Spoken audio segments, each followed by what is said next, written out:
দাবি অনুযায়ী বাংলাদেশের ম্যাচগুলোর ভেন্যু পরিবর্তন না হলে পাকিস্তানেরও টি-20 বিশ্বকাপ বয়কট করা উচিত, এমন দাবি করেছেন দেশটির সাবেক ক্রিকেটার রশিদ লতিফ। বর্তমান সময়ের ক্রিকেট ব্যবস্থাকে চ্যালেঞ্জ জানানোর এটি সেরা সময় বলে মনে করেন তিনি।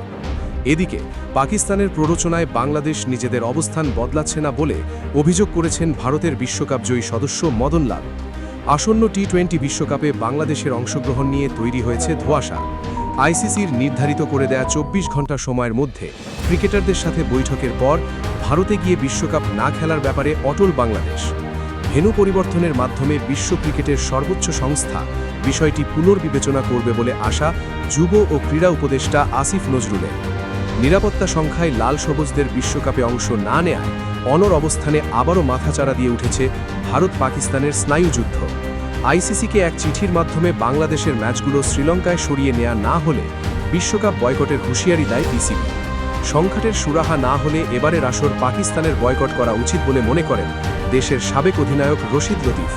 দাবি করেন বর্তমান ক্রিকেট ব্যবস্থাকে চ্যালেঞ্জ জানানোর এটি সেরা সময়। পাকিস্তান যদি এখন বাংলাদেশের পাশে দাঁড়িয়ে বয়কট করে তবে এই বিশ্বকাপ বড় বিপদে পড়বে। আইসিসির বড় সংকটের মোকাবিলা করতে হবে। আমি এটা আগেও বলেছি, বাংলাদেশ যখন একবার কোনো কিছু করার সিদ্ধান্ত নেয় তখন তারা সেটাই করে ছাড়ে। তারা প্রমাণ করে দিয়েছে যে বাংলাদেশের জন্য ভারত নিরাপদ দেশ নয়। আইসিসি, বিজেপি বা বিসিসিআই যাই বলুক না কেন, তবে পাল্টা খবর উঠে এসেছে ভারতীয় গণমাধ্যমগুলোতে। ইন্ডিয়া টুডেকে দেয়া এক সাক্ষাৎকারে দেশটির বিশ্বকাপজয়ী সদস্য মদন লাল মনে করেন পাকিস্তানের প্ররোচনায় নিজেদের অবস্থান থেকে সরছে না বাংলাদেশ। তার দাবি, বিশ্ব ক্রিকেটে ভারতকে চাপে ফেললেও মূল ক্ষতি হবে বাংলাদেশেরই। বাংলাদেশ তাদের সব কিছু হারাবে, ভারতের কিছুই যাবে আসবে না। পাকিস্তানের উস্কানিতেই তারা এই সিদ্ধান্ত নিয়েছে।